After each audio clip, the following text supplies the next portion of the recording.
Good evening, fellow researchers. It's a delight to be here this evening. I will be your moderator for today, and my name is Godfred Kofor. Research is never ending, and knowledge is never ending, no matter how much we know. And that is why there's a need for us to meet here tonight to come and learn. So I want to begin today's seminar with a word of prayer. Please let us pray. We thank you, our Father in heaven, for this evening and for this opportunity to come to learn. We pray, committing the facilitator and every mind and every heart that is also here to learn into your hands.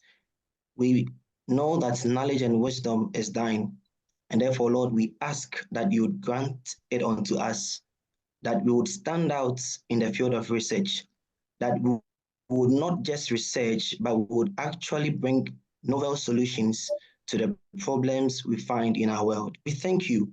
In Jesus' mighty name have we prayed. Amen. Amen. Okay. So we will want to quickly listen to the purpose of today's gathering. And I'll invite Sandra Sari to do us this honor. Thank you, Godfred. Good evening to you all, our national executives, distinguished resource persons, and colleague members.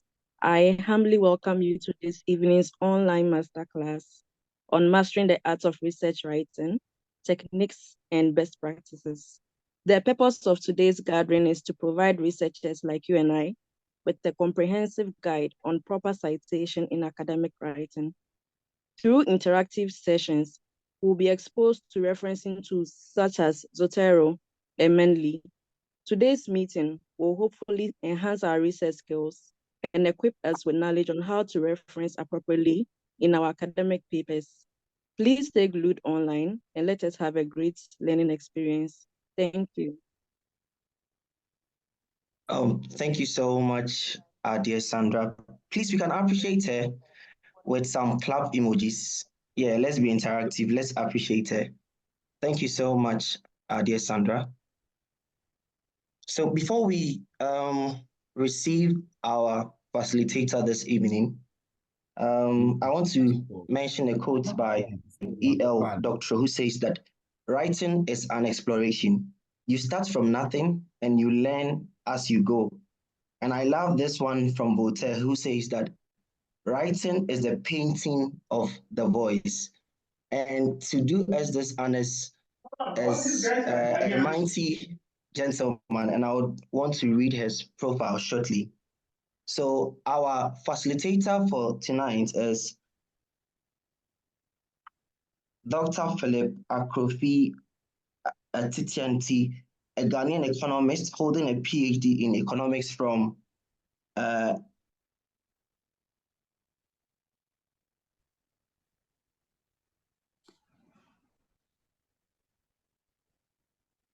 Your microphone is muted.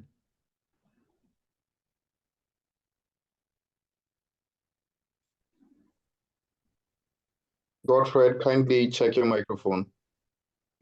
Please, can I be heard now? Sorry.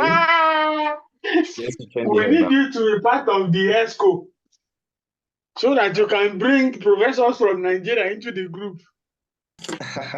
Okay, so please let me quickly take the profile of our guest for tonight. Is it going to be displayed? So, okay, thank you so much.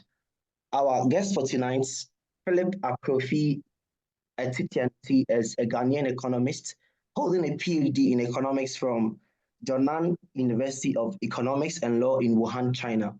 He obtained his master's in economics at Xiamen University in China. He's a senior research fellow at the Africa-China Center for Policy.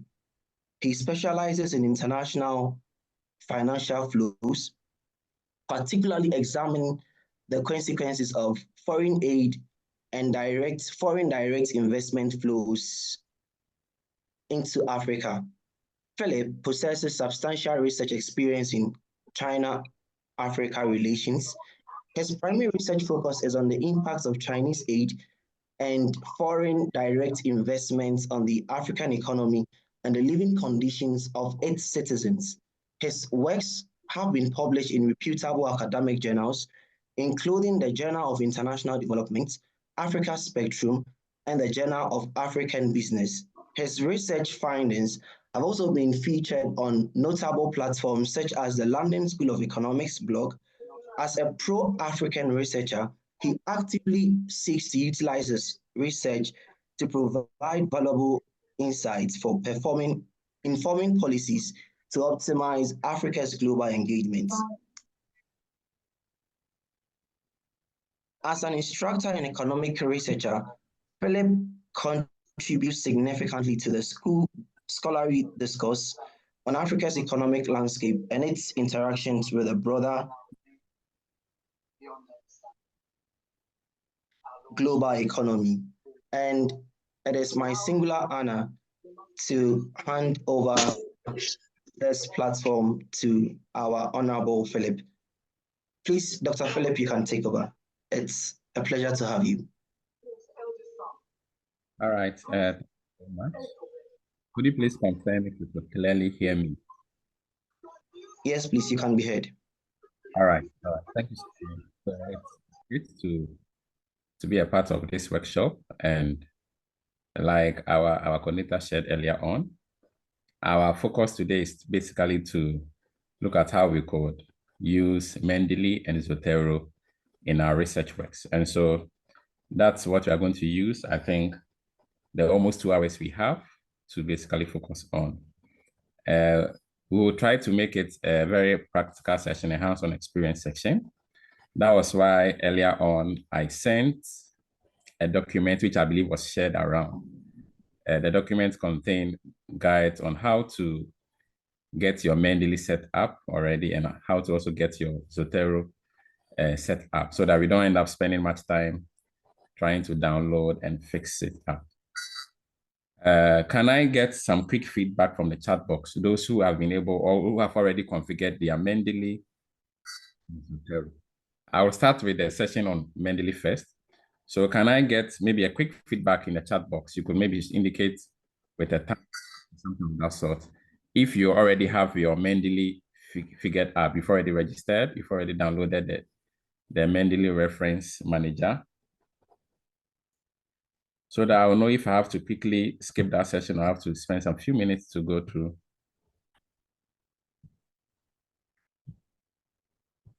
Okay, so the few comments that have come in. All right. So I think the few comments that have come in shows that most people already have configured their setup. And I think that would help save time so that we could devote more time to actually how to use it in our research work. So at this stage, I would quickly share my screen. And because it's going to be a hands-on practical session, I will not strictly try to finish and then give a session for Q&A. As we are practicing along, if you have a question, you could easily type it in the chat box. If it's something you would want to rather speak out rather than typing, you could also perhaps raise your hand, and then I could give you the opportunity to ask the question so that we don't leave people dragging behind whilst I want to try to use this session to carry as much people as possible along the process so that by the time we finish, people would be able to use Zotero and Mendeley for their research work. Okay, so I think that's great. I'll quickly share my screen at this stage.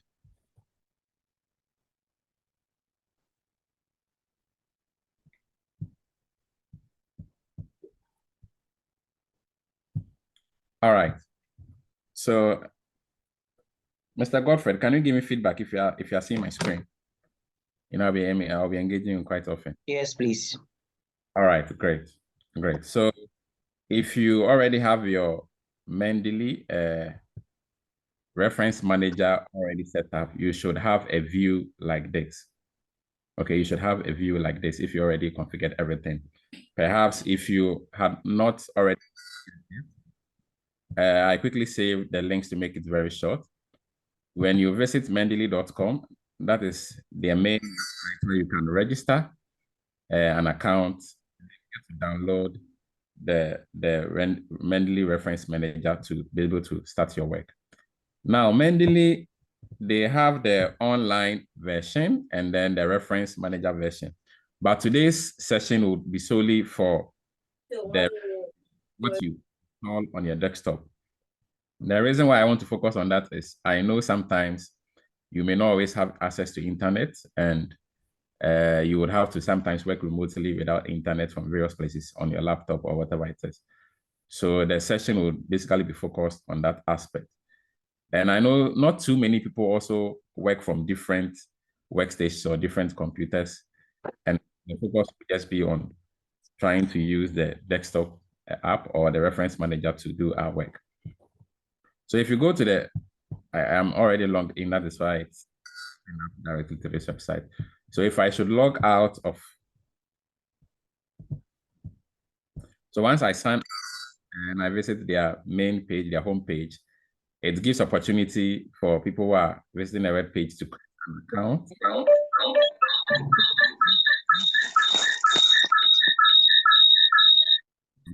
Okay, great. So if you still don't have the reference manager, you can quickly visit mendeley.com and then you can create an account. You can just go and create an account. And after account, you can now download the reference manager. After you download the reference manager, the next thing you would want to do is to download the web importer.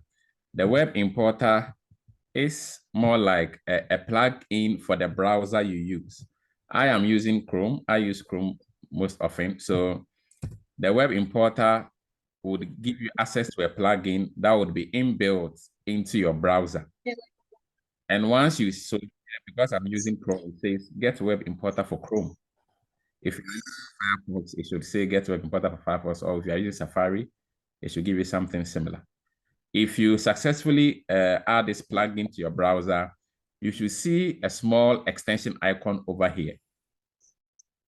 Okay, so if you have not added the web importer plugin yet, visit the mendeley.com reference manager web importer, and then click here to get a web importer. And then after a successful extension add-in, you should, if you are not seeing it here but successfully installed, just click on the extensions here, and then you can pin it so it's visible over here all the time. If you want to pin it, you just have to click this pin, and once it means it's already pinned, and then you'd always bring up. Now, after you do this, the next thing you'd want to do is also install the site plugin, the Mendeley site plugin.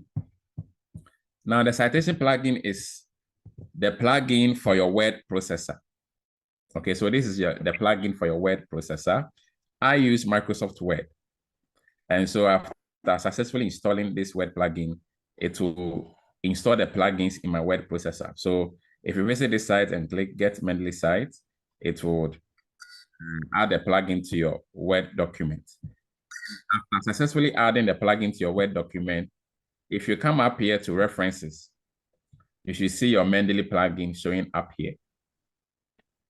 Sometimes I think for some word processors, it shows under plugins, but I'm using my. So if it's not showing here, then perhaps it means you didn't install it correctly. There was an error in the installation process. So you would want to confirm before we start. Okay, you would want to confirm all these things before the session. So once you are already set up and logged in, you should be able to now have this desktop version. Have this desktop version, which you can see here. Or you can also work. No, at least one is 8:44 or 8:30. I want to use my laptop. Okay, thank you so much. So if you sign in over here, you should be able to.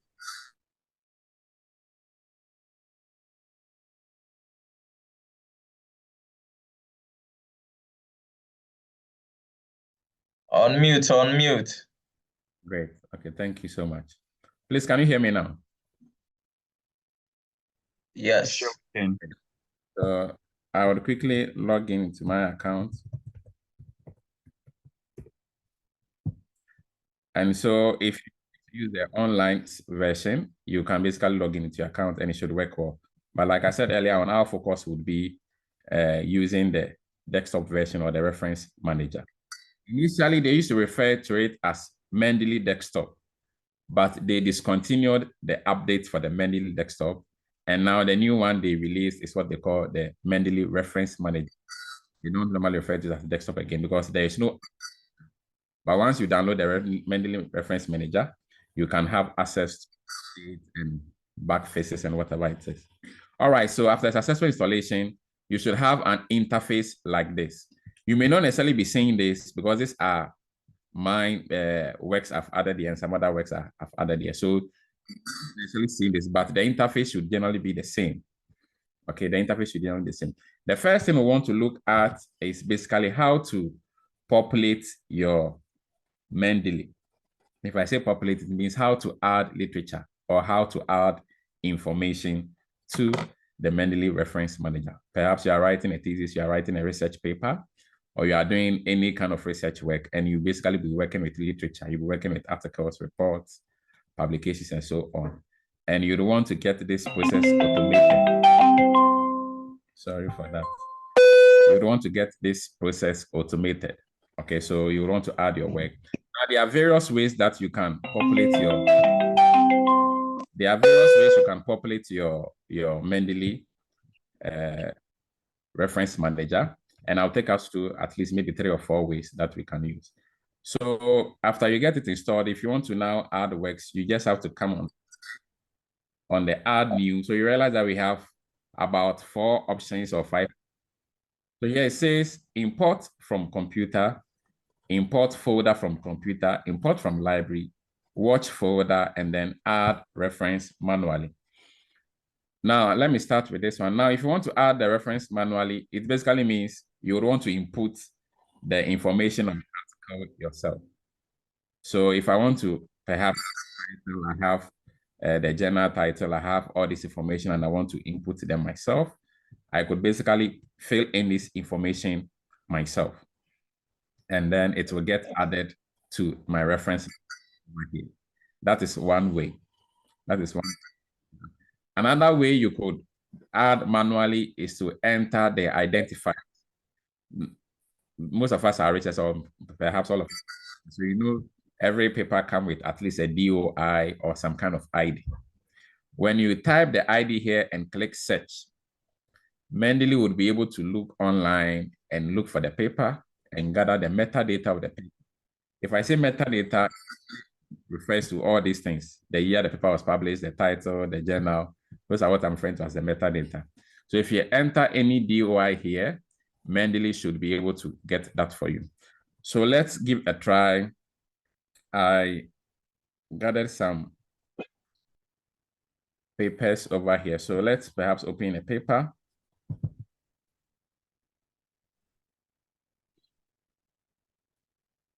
And then try to use the DOI of that paper to see if Mendeley will be able to. Now let's get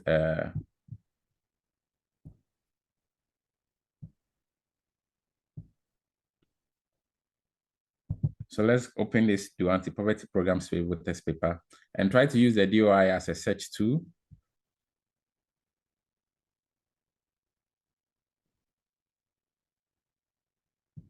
Okay, so actually it's a working paper.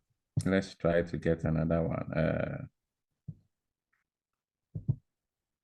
Any paper, so it could be a PubMed ID. I know sometimes those in the sciences field also have different kind of IDs. So any of them should work. So this is a paper with the DOI. Let's try to copy it and see how it works. So you open your Mendeley app.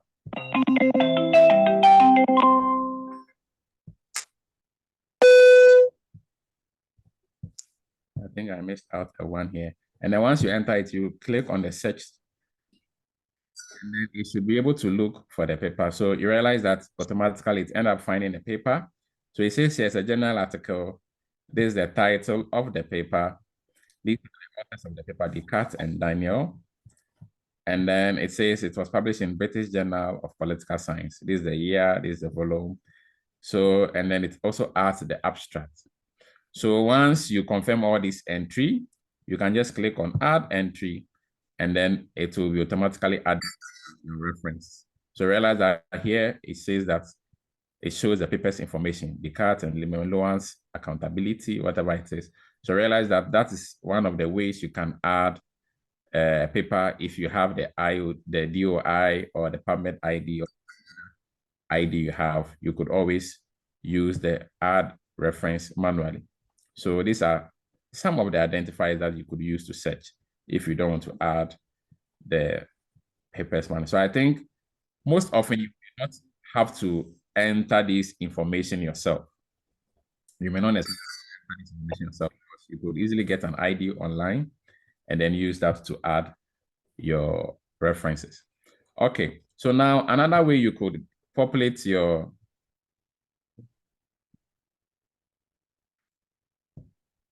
Mendeley is to perhaps import files from a computer. So I click on add files from computer. It should open a dialog box and it will ask you what file would you want to add. So I can just go to my desktop and then add any file from my desktop. I have some papers here. So you could just click on any of the paper you want. So once I click here and choose open, Mendeley will automatically try to get as much information as it can from that paper. So realize it says uploading. And then once it's uploaded, you realize that it puts up the information over here. So it says Young World Bank aid and local multidimensional poverty in sub-Saharan Africa. You realize that there is a change here. It says that there is a file. When you see a file icon here, it means you not only have the metadata, but you still have the file itself. So if I see the file here, I could actually click on it and it will open the PDF in an inbuilt Mendeley PDF view. And in this PDF viewer, you could basically do all the things, or a lot of the things you do in your normal traditional PDF viewer. You could annotate, you could add a note, you could write, you could highlight, you could do basically the basic things you need a PDF viewer for. So after some few seconds, it should open. And then you should be able to read and then do anything you'd want on that. I'll come back to this later. So that's the second way you get to add documents or papers or literature in your Mendeley Reference Manager. I would want to hear maybe quickly from those who are following. Are we all together? Yeah. I hope we have not left. Please. Yes, please. Yes, please. Yes. Great. Yeah, we are together. We are together. But That's we wanted to together, know but I the think you are going fast for some of us. okay. I'll try to obtain a little slower pace. But please feel free. If you are leaving behind, feel free to send a message in the chat box. Once a while, I'll in the chat box. the file is still loading. Can we wait for it to load and we see the display? Or Godfrey, perhaps if you see a question in the chat box, which perhaps I missed, you could also drop. So now you have basically looked at two ways. Later, I will keep popping up. Don't worry about this, and I'll later explain. I don't want to pause the session and then I'll later explain why this is happening. Okay, so now we have looked at two ways. Let's now try to look at another way we could use to populate. So we did the import files from our computer. Now, one cool thing about Mendeley is it allows you to even import folders. So perhaps you have a folder. Let me quickly now go to my desktop and let me quickly create a new folder. Okay. And then let's give the name workshop.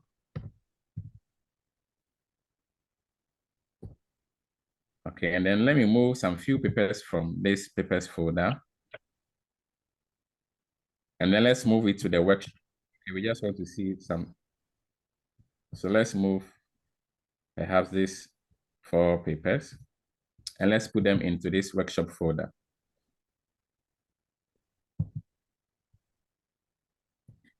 All right, so I put them here, over here in this workshop folder. And so this is sorted out. Great. Now we come back to our reference manager, and I could choose import folders from computer. Once I choose that, Mendeley allows me to add the whole content of a folder, and everything will be automatically populated. So I go to desktop, and then the folder I created was workshop. So I created workshop. I think it contains about 4 files. Click on upload. You realize that it tells me here I'm uploading 4 files, and to go through each one of them one after the other. Okay, to go through each of them one after the other.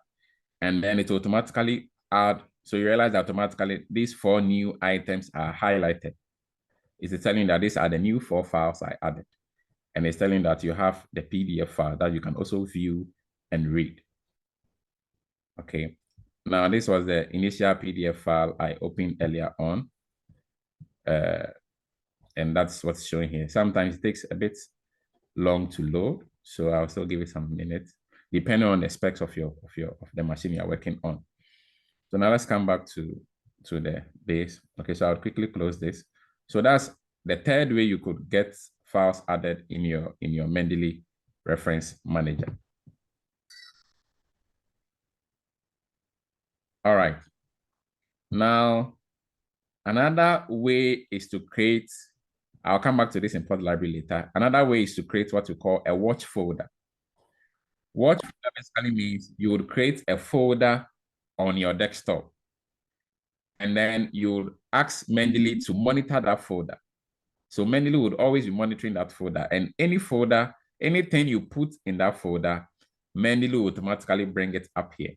Okay, that's what the watch folder does. So let's quickly create a watch folder. You realize I had created a watch folder earlier on, and I deleted it. So Mendeley is telling me we can't locate the watch folder you have created. Okay, so you could easily create a folder. We already created this workshop. We could set the workshop as a watch folder. So now it's the same thing because I had an initial watch folder and I deleted it. So I could just easily change folder. Yours may appear as create a folder. So I could create the folder. Now I want to use the workshop as my watch folder. So I click on the workshop and select it as my watch folder. So I've now set it as my watch folder. And then it is trying to add these 4 files that were already added. Okay, so it's telling me Mendeley is now watching a new folder, and it's now adding all the 4 files that initially were added. So now let's see if it actually works. I'll go back to my desktop and I'll try to add some new. Okay, let's add some new papers. So let's perhaps move next items. Let's copy them. Now put them in a folder that is being monitored Mendeley. Okay, so once we get them there, Mendeley will automatically update these. Okay, so now I added about 3 new files. So if I go back to Mendeley, Mendeley is telling me it's watching a folder. I realize automatically it is updated over here, uploading 6 files. And then these are the new files that Mendeley has added. So I think you just have to go with what suits you. Okay, you just have to go with what suits you, whether you want to use a watch folder. The advantage of using a watch folder is you just can be adding documentation when it's needed, and Mendeley will automatically be monitoring and then doing the needed update. So people will use Mendeley in different ways based on how they go about their research. Now, the last one I quickly want to take us through is the import library. Okay, the import library. I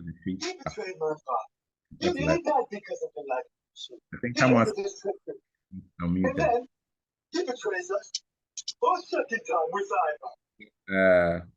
We have text, we have Endnote, we have RIS. Now, the metadata you get from papers you cite, you can see as either of these formats. Okay, they are saved as these formats. if you want to see how it works, let's quickly go to our browser. And then let's go, maybe let's go. I think someone's mic is still unmuted. Could the admin help us? All right. So let's quickly visit Google Scholar to see how the metadata works and then how the library also works. So the referencing information or the citation information are stored either as reference information system, which is RIS, research information, which is RIS, or BibTeX or Endnote. So perhaps let me Chinese aid. You know, Chinese aid is my field. So if I type Chinese aid, all these keywords which are showing the various up here. So now perhaps there's a paper you will want to cite. If you click here, okay, if you click cite, it will give you the opportunity to download it in various ways. Okay, now before I do this, let me first close my Zotero account.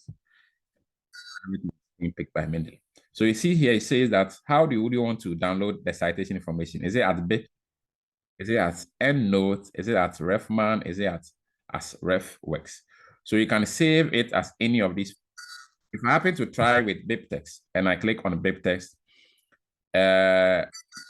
try to pop up this note, and then you can now copy and paste it in a word processor and then save it.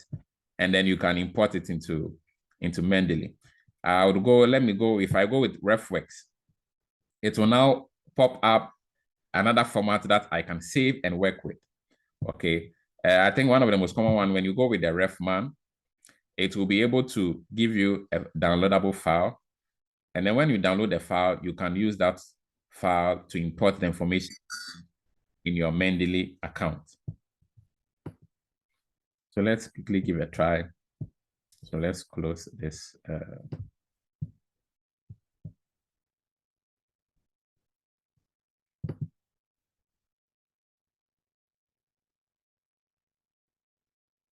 So after, when you click, you should be able to download, and then you can import. So perhaps if there are some information you want to gather from Google Scholar, that's an easy way you can go about it. I downloaded one earlier on, so I would quickly use that to give a try. So I could choose import from library, and then I could choose RIS, and then I could look for where the RIS file is on my computer. So I downloaded one to my download folder. So if I come to downloads, so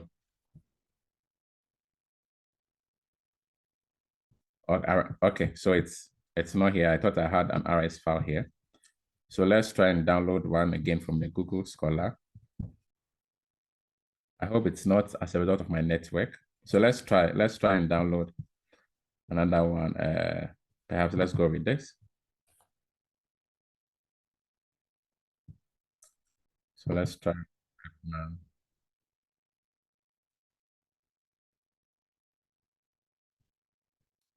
So far, you could try. I'm wondering why my network perhaps is being a bit slow, but if you should click on any of this, you should be able to download an RIS file for you.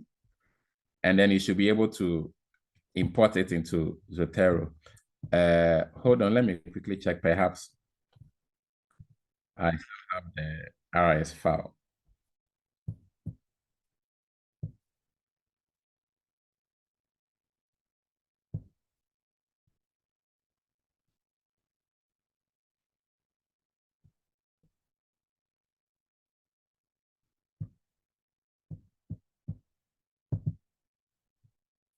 So give me a minute. I'll quickly share my screen again.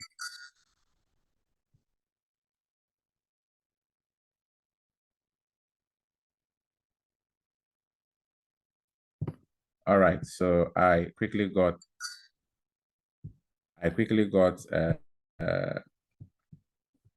one app.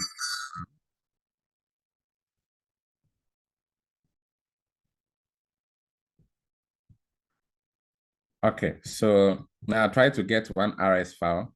I guess perhaps it's my network or something, but if you should try, it should work. Once you click on sites and then you click on Refman or RefWorks, it should allow you to download any RIS file, and then you should be able to import it in Mendeley. So I'll come in and I will just choose add new and then choose import from library. Once you choose RIS, it should open a dialog box for you to load your research information system file. So I come to desktop and then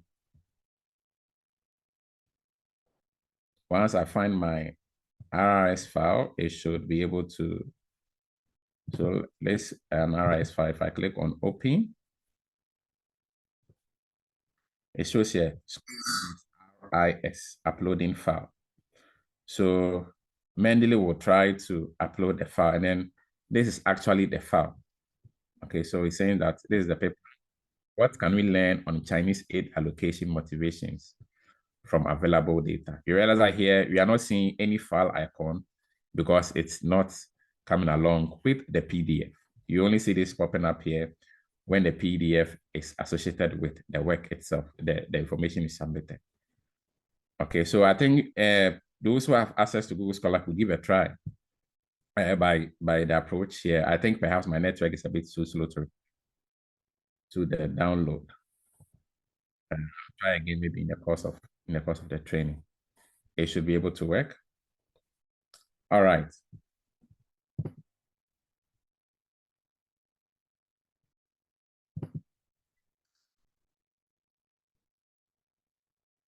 All right, still not working on mine, but I guess it should work on yours. Okay, so those are at least about 5 ways you could add information or literature or papers in your Mendeley Reference Manager. Now, perhaps you want to search for some literature. You don't necessarily actually have a particular literature, but you will want to search. When you are using the online version, it allows you to just go to their search page. Their search page is something like Google Scholar, where you can just type keywords, any keywords, and then it will help you to populate your Mendeley account or the reference list. Now, if you are using a desktop manager and you want to still use that search function, you just have to come to their tools. Okay, you just have to come to their tools. No need to go to their online and go to maybe mendeley.search. You know, ideally what you visit is you go to Mendeley and then /search. And normally here is where you would search for files or literature you want to add to your account. And then you search here. Okay. When Reference Manager, the desktop app, you can do the same thing. You just have to come to Tools and then choose Search for Articles Online. Once you click on Search for Articles Online, it will open the same website for you. And then you can use any keyword. Okay, you can use any keyword, whether the author name, titles. So for example, if I should use my name, it will try to find papers that have this name in there, and then you should be able to gather the needed information. So realize that these are some papers that has my name or that have my name. And then once you get the needed paper, you could basically click on, I already have this, that's why it's saying viewing the library. So for example, I don't have this in my library. So when I click add to library, so observe the title, how constraining electricity to Ghanaian firms performance. Once I click add to library, it's now saying viewing library, and it's telling me that once you see it means the information has already been added to your library. And then it should show here soon, depending on the strength of your signal. So quickly it shows here, it's saying that this is the paper, how constraining are electricity fluctuations to Ghanaian. Right. And then it tells you the journal, it tells you the authors. Okay. So you can use this to also populate and get the needed literature that you need for your reference list. I hope we have not left anyone behind. Are we all together? Can I get some feedback in the chat box? So Yes, please, we are all together. Please. Okay, great. So there are some questions coming in. Maybe we would save them and ask them later. Okay. Okay. So okay. No, Godfrey is taking note of all the questions. So if I miss it, Godfrey will draw my attention. And I've seen some of you perhaps have sent me a direct message. I may miss them out. Okay, so you can get my email. I'll drop my email before we end so that if people have personal questions, they could contact me. All right. So now let's proceed. Now you see a list here, okay? All the documents or all the information you add or all the literature you add will be captured under all references. So everything I have in my Mendeley Desktop Manager or Reference Manager is showing under references. The ones I recently added, recently means about 30 days. So the ones I recently added will be captured under recently added. So any document you put here within 30 days will be captured here. The ones you recently read would also be captured here. So you realize that here, the recent paper I read was this paper. That's why it's captured here. And your favorites would be captured here. So it says, I don't have any favorites yet. Now, perhaps there are some papers you read often or are key to your work. If you want to mark them as favorites, you just have to click on this star. So if I click on this star, okay, I am marking them as my favorites. I click on this favorites, the ones I've marked out should show here. All right. So that's how you basically get to do some sampling of the literature you have in your reference. This green dot you see here is telling you that you have not yet opened the file associated with this document. If a PDF is associated with this document and you open the PDF, this green would go off. Okay, so for some of the documents that I've opened, you realize this one I've opened it, so the green dot is off. So that's basically what this green dot signifies. Now my publications. Now this is another cool feature. I have already activated mine, so it will show you a list of some of my papers that are indexed in Scopus. If you have not activated yours and you click on my publications, it will show you an instruction that claim your Scopus profile or something of that sort. Yes, it will. So if you have a Scopus profile, you can claim it. Once you claim and you connect, automatically any paper of yours indexed in Scopus would be automatically added here.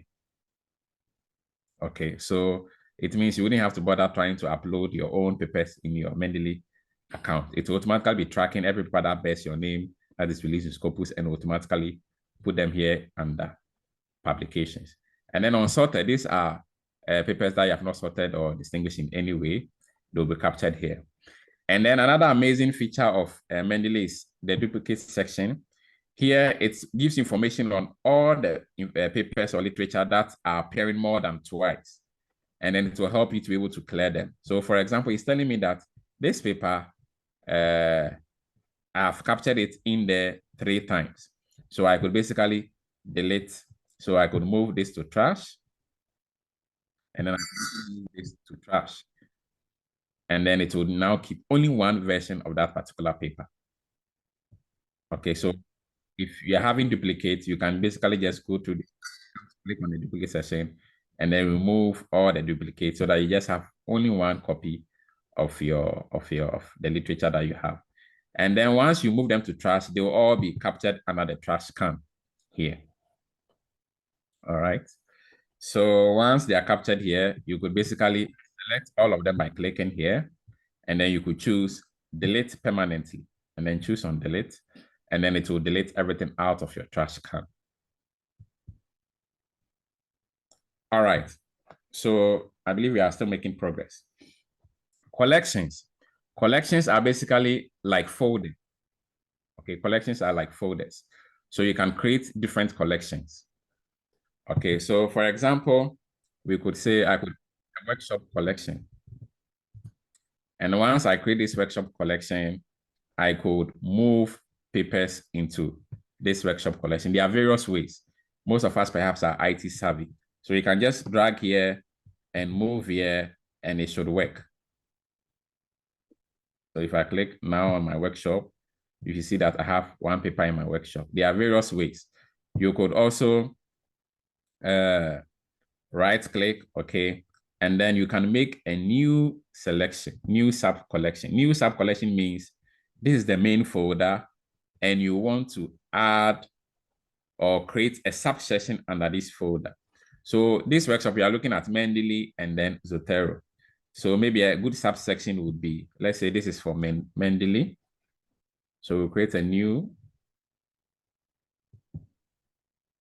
new sub. So I call this Mendeley. and then I could create another subsection, and then I could call it Zotero. Okay, so perhaps the topic you are working on could be broken down, or perhaps you are working literature review and you are looking at different variables in a literature review. You could create these sub collections and then add the needed information you want to add. All right, so, and then if you want to delete, if you want to rename, you could basically make use of all this information. When you put information here or literature here, you could also export them as a library, either as an RS file or as Endnote or BibTeX or as an XML. Perhaps are a bit more advanced. So I want to first finish with the basics, and then if you look at that. Okay, so these are the collections. See them as folders. If I should click on this drop down, I will realize that folders are now submerged and then hit. And then if I click on the drop down, it falls back again. So just see this as and then subfolders. And then groups are normally to synchronize your work so that you could share your work with other group members. So perhaps you are not the only one working on the project. You are 2 or 3 authors working on the project, and you want to give them access to the literature you have or to the reference list you have. You could make use of a group. So I could create a group. Let's name it sharing. I've joined. Share is very important because they'll be doing project work here and there. They are completing this. The person be muted. Thank you so much. So once you create the new group, you just click on this extended options here, and then you can choose manage group. Once you click on manage group, it gives you the opportunity to invite people who you want them to have access to the collection in that group. Okay, so I'm the group, this is my name. And then it allows you to add 25 people. You are 1, so it means you have 24 slots left. And then I could invite members by entering their email address. So perhaps if you are 4 authors working on a paper, this is a cool feature you could make use of. Okay. Information you put there, they would have access to. All right, so I think these are the things that you would basically need Mendeley for. Almost 90% or 80% of the things you'll be doing are what I've taken you through. Now, quickly, before we go to how to use it in Word or for citation and those stuff, a few more things is about filters. Okay, perhaps you'll want to be able to use some filters to be able to select subsample of the works you have in Mendeley. You could make use of tags. Aside the keyword you could use to search using author name or titles, you could make use of tags. Okay. Tags are more like some identifiers you give to various people. So if I should click on these, if I should click on this paper, you realize I have the info tab here. Okay, when you click on this info tab, it gives you the metadata of this paper, the DOI and everything about this paper. I could add a tag. So it says here, no tags added. So I could add a tag and say maybe my paper. Okay, and then that tag would be saved. Okay, and then I could use this tag to search. Okay, so you realize that when I click on the filters, when you click here, I choose my paper, you realize that only this paper with this tag is popping up. So that's how you can use tag to create subsample selections of your work. So perhaps if you are, depending on the kind of work you are working on, you could use different kind of tags to create sample selection so that when you use the tag to search, you know you are looking at a very refined collection that you need for a particular tax. All right, so I guess now we want to now go to how to handle citation or the citing in our works. So if you want to clear the tags, you just have to cancel this and then you should be able to see your normal interface again. All right, so now let's open our Word document. I'll quickly create a new file.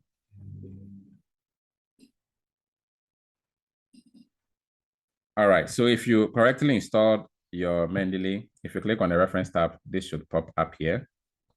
Okay, and then if you should click on it, it should the Mendeley plugin that allows you to do the needed citing and everything. It's very easy to use. So I think at this stage, there is no need in trying to manually type out your reference list or citation or bibliography. It's only wise to do so now in the abundance of such reference managers. So I see mine is taking a while to load. It should open soon. So now perhaps let's say you are working on a work. This is our research workshop on using Mendeley and Isotero. Okay. So perhaps you've written this line, you want to add a citation here. How do I do that in Mendeley? So Mendeley would, once you open this plugin, okay, this extension, Mendeley will now list all the items in your reference list over here. It will list all the items in your reference list over here. So if you have a lot, perhaps it may take a minute to fully list them over here. And then here you have your citation settings. I'll come to that later. And then here it will populate all the list. I guess mine is, okay, great. So you should have a view like this based on the papers you have. So you could always search for the paper. So perhaps you've made a statement, you want to do an in-text indirect citation.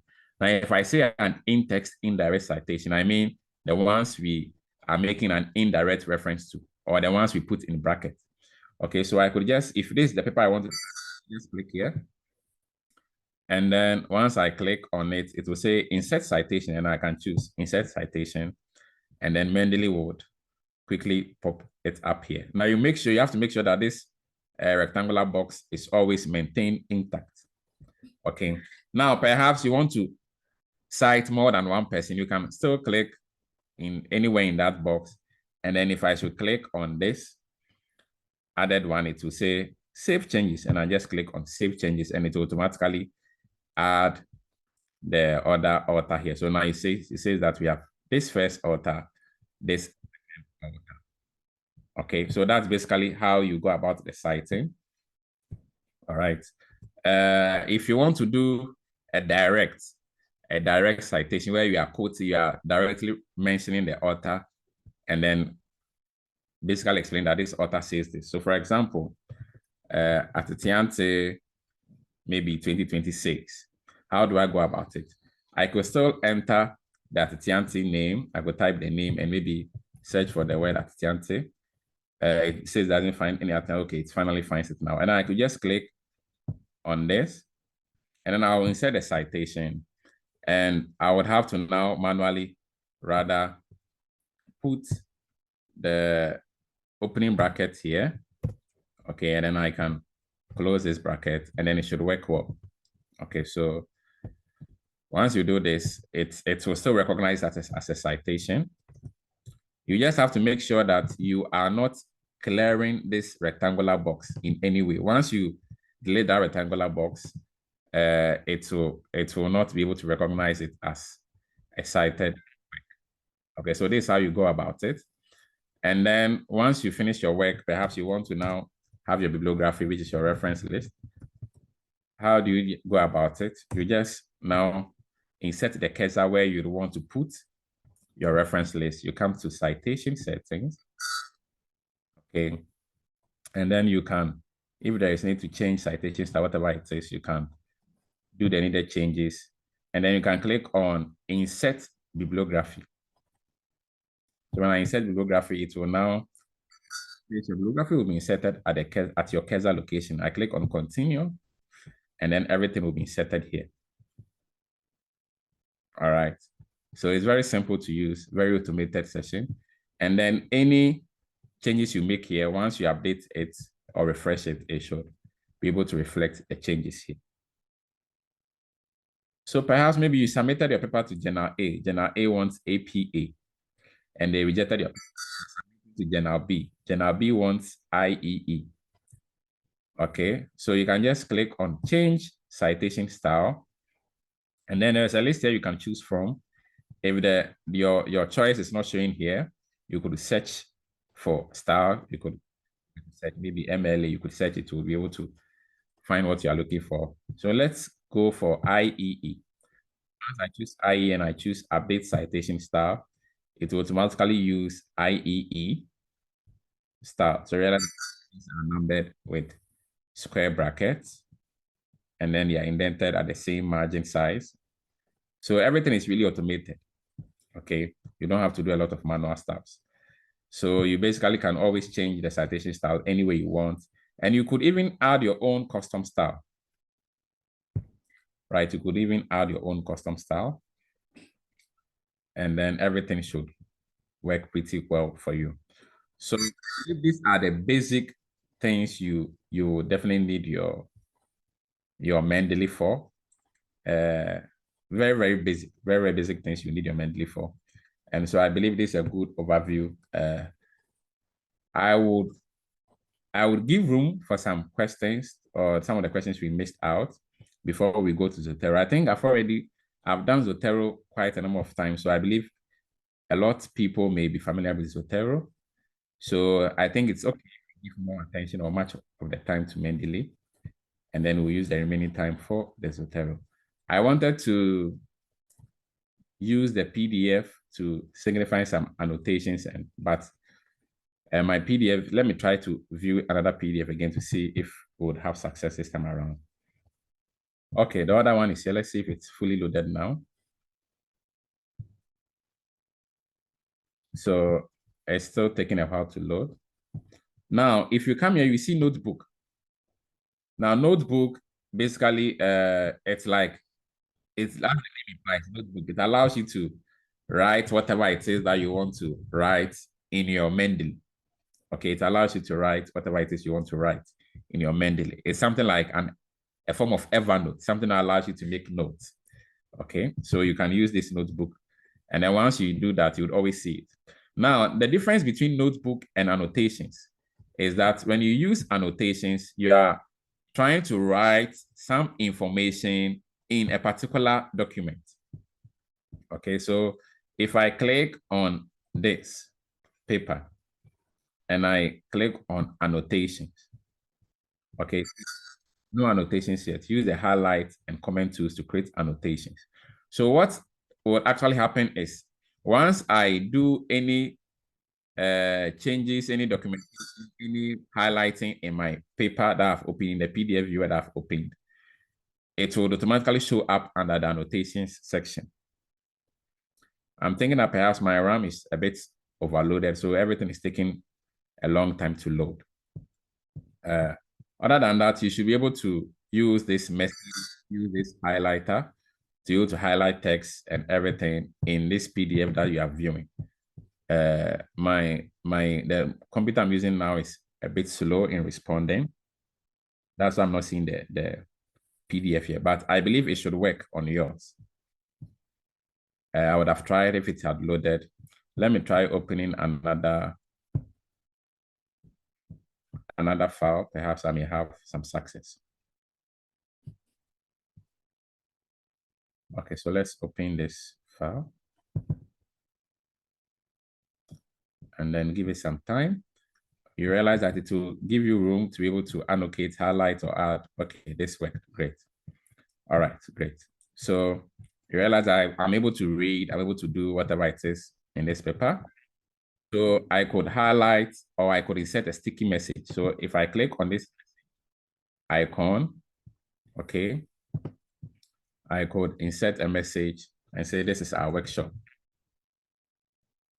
If I insert this, and then perhaps you want to highlight or whatever it is that you want to do, highlight text or rectangular area. If you want to highlight a rectangular area, it means you are making a selection and then you highlight over it, and then everything will be highlighted.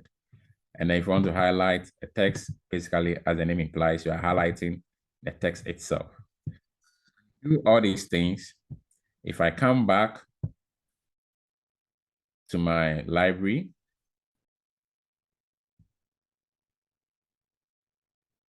and I click on the list over here, it should be able to capture that under annotations. So realize that this is the annotations, and it's telling me this is what you have actually written in this paper. So that's another cool effect that may help some of us who do a lot of writings. Maybe when you are doing literature review, you are reading a lot of papers, you would want to maybe add some keywords or add some notes to those papers that you got some key information from. And then once you do that, when you click on a paper, it will automatically pop up under the annotations section. All right, I think I would pause here. It's a minute after 8. Are there any questions that someone may want to ask? Or if we left No, I thought we did this. Yeah, thank you so much, Dr. Philip. So there are some questions that came in when you were presenting. Maybe we can take them first. Okay. And we can give some minutes as you would decide on, because I think you know how many minutes would suffice for the Zotero. So I have like 4 questions here. I would read them, and with your permission, I would see if we can take other questions, if that's okay. We can proceed.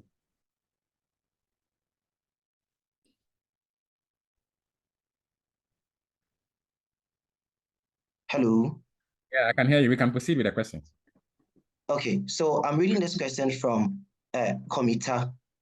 Komita is asking, for junior researchers, they often complain they downloaded some papers, say from Google, and it didn't carry citation information, full citation information. How can they use Mendeley to cite this paper in their study? Please, is it clear? Yeah, it's clear. It's clear. Okay. Let me take another question. Maybe the first 3, and then you would tackle them one after the other. The second question is from Ahin Liam. Does Mendeley have a turn its in function to check plagiarism? And then from Kia Jiman, he's asking, please, I can't find Mendeley in Word. When I click references, what could be the problem? So please, let's take these first 3. And then please, if you have a question and then you want to speak, you can just go to the reactions icon, click it, and then you lift up your hand, and I'll call you in due time. Thank you so much. All right. Thank you so much. So I'll try to address the question to the best of my ability. I may not be able to give you the best of answers, but I'll try my best. So perhaps if you ask and you are using Google Scholar, but Google Scholar seems not to give you the best of metadata. Remember, I said metadata is the reference information in the paper. So I think if you are using Mendeley, your primary way for adding papers or trying to get metadata should be to use their search tool. So you come to tools and choose search for articles online. If you're using Mendeley, that is the primary way you would want to use. And then you maybe use Google Scholar as a second option. So I would want to rather come to tools and then search for articles online. After I click on search for articles online, it will take me to the page. And then this is basically more like Mendeley's version of Google Scholar. Okay, it has been basically developed to help Mendeley use be quite easy and automated. All right, so I'll just choose any keyword. Like I said earlier on Chinese aid, I search, and then it will give me all the works, at least indexed in Scopus. Okay, and then I see the works here, and then I'll go to choose the one I want. If you see the paper you would want, and then you click here, it says here, add to library. Now, when you click add to library, if the paper is an open access paper, it will also download the PDF. So for example, you see here, it says Chinese aid and corruption in African local government. If I should click here, add to library, it will try and download the metadata plus the PDF because it's an open access paper. Is that okay? So once I click on this, it's now telling me view in library. It says view in library. If I should go to my Mendeley, you realize that now it is showing up here, Chinese aid and corruption in African local government. Now, another thing you could do is you could actually also go to the journal website. view the paper and use this plugin to also get the paper. So now it says here, view PDF. Okay, so I can click on view PDF. And then when you click on this view PDF, it will try to take you to the PDF website or the journal website. So once it takes you there, you can use this extension to get the paper added to your Mendeley reference manager. It will take some time to load on the strength of your signal. And then after it's done, that's the purpose of this plugin over here. Okay, so you realize that it's telling me this is the paper, whatever it is, Sujincha, this is the author. Okay, and then this has other information of the paper.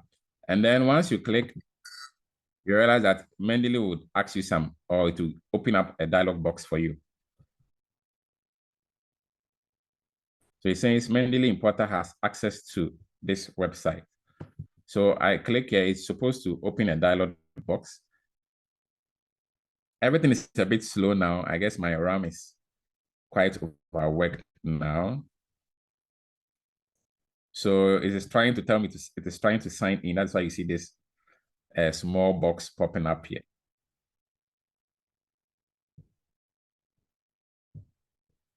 So just give it a few minutes. I think it should work well. So if you are signed in, okay, if you are signed in, it will give you a pop-up box, and then you should be able to add that particular paper into your Mendeley reference.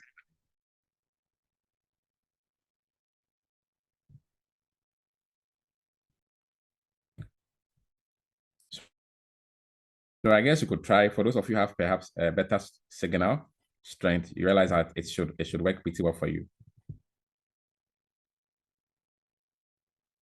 Still taking quite some time. So that should work. Okay, that should work. Once you go to the journal website and you open this paper.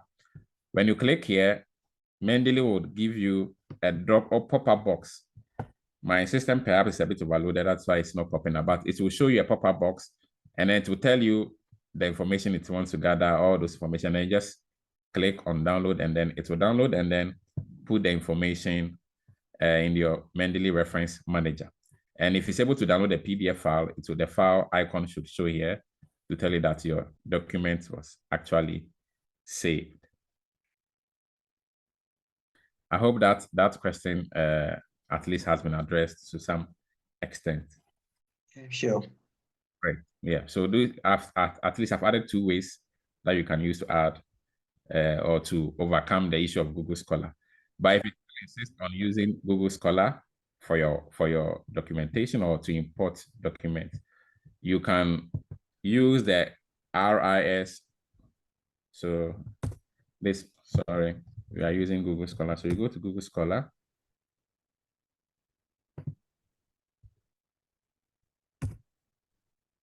So if you visit Google Scholar, their page, and then you type in any keyword.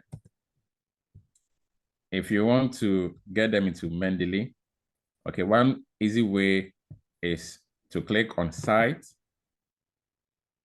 Okay, click on Site, and then you can choose Refman. And when you choose Refman, download an RIS file. It will just download it's a very simple process. It will download an RIS file. My system is a bit overloaded, that's why almost everything is taking too long. But after it downloads the RIS file, then you just come to your Mendeley app here. You just come to Add New, choose Import from Library. Then you can choose the RIS file. And when you choose the RIS file, like I demonstrated earlier on, you should be able to import it. Now this was my RIS file. Like it says Research Information System document. Once you click on it and you choose Open, okay, it will populate your document, and then it should capture the information. So it says Uploading File, scholar.rs, and then it will put all the information here. So those are at least 3 other ways you could use to get information into your Mendeley. If you still want to go with Google Scholar, you could go with the RIS file, or you could go with the Mendeley plugin in the browser. that should work well. Okay, and what were the other questions? Does Mendeley have a Turnitin function? I don't know of any such function of Mendeley trying to check plagiarism or something like that. No. And then from Kiajiman, he's asking, please, I can't find Mendeley in Word. When I click references, what could be the problem? Which word are you using? Are you using Microsoft Word? I know for some other word processors, sometimes it gets hidden under plugins. If you don't find under plugins, then perhaps you didn't install it well. Normally, I recommend that when you are installing the plugin for Word, close any opened word processor. Okay, so normally when you're installing a plugin, it is good to close the word processor before you plug in. And that normally avoids such challenges. So whoever asks that question, you could give a try again. You could close all your open word processors and then click on the add Mendeley site, and that should work well. Are there any other questions before we use them? Yeah, and then there is a question from Mohammed Ahmad Usman. He's asking how to use GBT reference style in Mendeley. How to use GBT reference style. So now remember, when you open your Word document, okay, that's what you should see if everything is working well. If you realize that the style you want, if I click on citations, I can click on change style. If the style you want is not listed here, you can just click on search for another style, and then you can search using the keyword. So if the GLB is an internationally recognized style, if you click here and you search, it will give you feedback. Okay, so if it is not something that is recognized perhaps internationally, but you have to do it, the easy way to go about it is to add custom style, and then you can add the URL to be able to generate that custom style for you. Okay, so that shouldn't be a big deal. You can just search for the style you want, whether MLE. You realize that here is a small list. Okay, so perhaps you want to use MLE. You can just click search for another style, click on, and then type the words Modern Language Association or MLE. You search, and then you can add. Great. I hope that works well. Okay. Yes, please. And there's another one from 78. Please, we would humbly ask that we rename ourselves so that we can properly identify all of us. So 78 is asking, can we use Mendeley, Endnote, and Zotero at the same time interchangeably? To some extent, you know, to some extent, you can get them connected to some extent, but you would have to do a lot of syncing and then import files and then export, and all will be based on the IRS. So you realize that there are some file and the tools over here. I think when I get to Zotero, I'll also talk about that. Just like how I showed you how we import RIS and other files. There is a way, but that's a bit advanced. There is a way that you can get Mendeley connected to Zotero, such that when you add information or literature in Zotero, it could automatically sync, and then the same information or the same literature would be reflected in your Mendeley. But that is quite advanced. And since this is more like a basic section, because if I want to do that, that will also need an extra time, and we may not be able to meet the needed goals of this research workshop. So okay, maybe the person who is asking that maybe later could reach out, and then any tips okay. or I could even share some resource online where the person can watch videos or learn, and then okay. Do that. Yeah, but to some extent you can link, at least to some extent, Zotero and Mendeley. Doc, it's I want you to humbly check the time for me. There are 2 hands in the chat box who wants to ask questions. Looking at your time, can I let them go on, or you would want to take them at the end of the Zotero presentation? Yeah, let's quickly take them, and then we'll just have to do a Zotero. So let's take the question. Okay, so please, we will take the question of Nana Kwame first, and then please, Sam, you would follow. After that, we would move on to Zotero presentation. Okay, hello. Can you hear me, please? Yes, please, you can be heard. Okay, mine is not a question. I want to add up to what Brother Philip answered the question with regards to the first answer. So, in addition to the first answer, if I heard the question well, the person was trying to ask maybe probably if you had the paper from Google, not Google Scholar. That one is also there. So for example, if you search your article through mainly online or Google and you didn't get maybe any interested paper or publication, then you had a paper from Google, then you can also still add it to Mendeley, but then maybe the paper might not be a journal paper or published paper. Maybe it will be short communication or maybe a newspaper or maybe something like that. So if you want to add it to Mendeley, when you you open your Mendeley where you can add new, then you add it manually. So where the manual, where you can add the manual paper is, over there's a section where you can choose if the paper is a journal paper or is a short communication, or the paper that you are adding is maybe newspaper. Then the information there will be there. Then you just fill in the information, just like Brother Philip did when he was adding the manual. He added the UI of the paper and everything came. So if the paper that you wanted to add is not a journal paper, but rather short communication or maybe a newspaper, yes, you can add it to the Mendeley, but there is a way of doing that. You just go to add new, then you choose manual. The manual, there's also another section where you choose short communication or newspaper, then you fill in the information, then it will be added so that you can do your reference, you can do your in-test referencing. Yeah, thank you. I think I get what you said. Definitely, it's very doable. You can add any document when we are doing the Zotero out. As long as you input the document, you now have control over the metadata. Every document you add, if I should click, you realize that you see info, annotation, and notebook. If I click on the info shows me all this information over here, and I could basically edit them in any way I would want.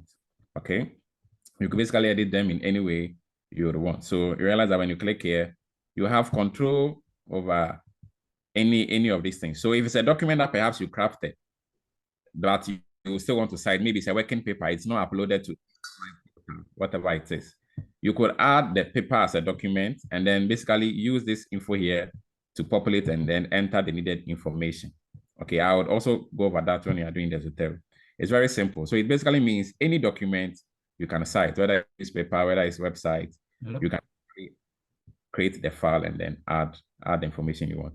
So I think we'll take the last question and then we'll go to Zotero and then try to end on Zotero. So please, Sam, you can come in now. Hello, Please, can I be you heard? can lower your hand. Yes, sir, you can hear you. Okay, so my question is, sometimes I use, I want to use Semantic Scholar search engine to figure out or find my paper.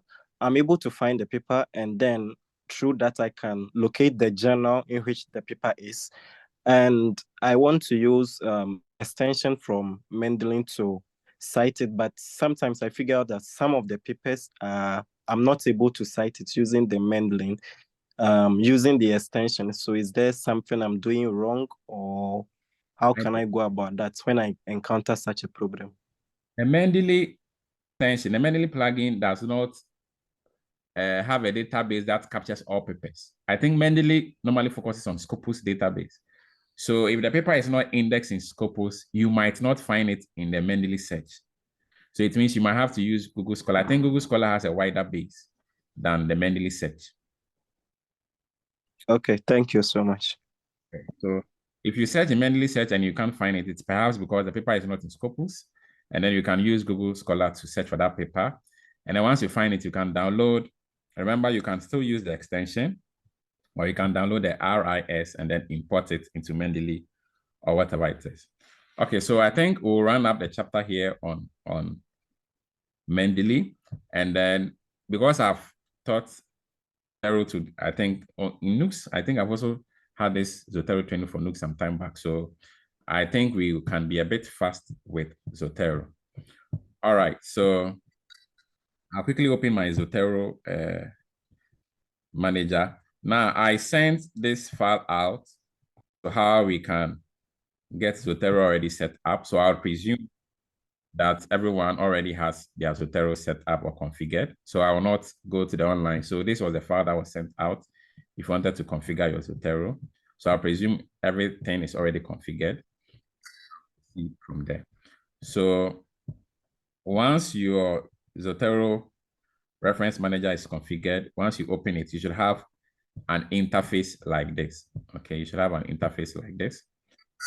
It may not necessarily be the same because I've been using Zotero primarily. So you see that I have a lot of folders over here, whatever it is. But it's almost the same like what you're seeing. So this is your library. Okay, so the library captures all the literature or all the documents you have in your Zotero reference manager. Okay, and just like for collections under Mendeley, in Zotero, we have it as folders. So realize that this is a folder on aid. So it means all my papers on aid education, I put them here. My papers on aid and poverty, I put them here. So that's basically how you organize your research. And then if you want to create a subfolder, what we call a sub-collection under Mendeley is the same way. Over here, you see that here I've created a subfolder. So if you want to create a new folder, you just come here, click on this file, you give it a name. We could give it the name workshop, and then we can click on OK. So now it says here, this is the workshop. We've created a new folder called workshop. If you right click, you can create a new sub collection, just like we did for Zotero. Okay, so if you want to create a new sub collection, you can create sub workshop, and then that should work well. We have sub workshop, and sub workshop is a folder under workshop, and workshop is a folder under our main library. All right. So now, how do we get our literature or our works into the folder we've created over here? There are also many ways. Okay, one, import the folder, the file, like we did in Mendeley. You could always open and add a new item. So now another way, now here I will not basically repeat the same thing I did for the Mendeley. I will just show other ways. So for example, if you have the folders already opened, okay, now I'll open, let's say I have this folder open. I could easily just drag all these PDFs. Perhaps you already have the PDFs on your computer. I could just easily drag the PDFs and put them here in the open folder. And then Zotero would automatically gather all the needed metadata about the works I've put into the folder. Okay, so you see that the mouse icon is showing that it's loading. And then after some minutes, it will gather. So it puts the PDFs over here, and then it says PDF metadata retrieval. So it will search online and try to get all the metadata it can from all these papers. If the paper has metadata online, certainly Zotero will get it. If the paper doesn't have metadata online, Zotero will not be able to get it for you, and you would have to manually get your own paper. All right. So when you see this green check mark, it means Zotero was able to get the metadata. All right. If you see this X, this red X, it means Zotero wasn't able to get any metadata for this particular paper. Okay. So I think it has a few more papers to go. All right. All right. So now it says, so once it's finished, I could easily close this. Okay. That is a good point, a good place to go back to the last other question that was asked about what if I upload my own paper or I get a paper from Google, but that paper doesn't have any metadata. It doesn't have any author name I could use. how can I go about it? So in Zotero, I think it's even much easier. You see Dr. this, Phil. it's basically telling you can add a new item. So I will just click on the add new item. What seems Abubakar is right on the screen. I think administrator could do something about it. So when you click on add new item, it's asking you, what do you want to add? Is it a book section, a conference paper, whatever it is? If you click on more, it will give you a whole list. Okay, so for example, maybe it's a lab report I want to add. I can just come to the R section. Is there? I will check if there is a report here or whatever it is. And then you can choose whatever it is that you want to add, whether it's a blog, it's a bill, it's a data set, anything.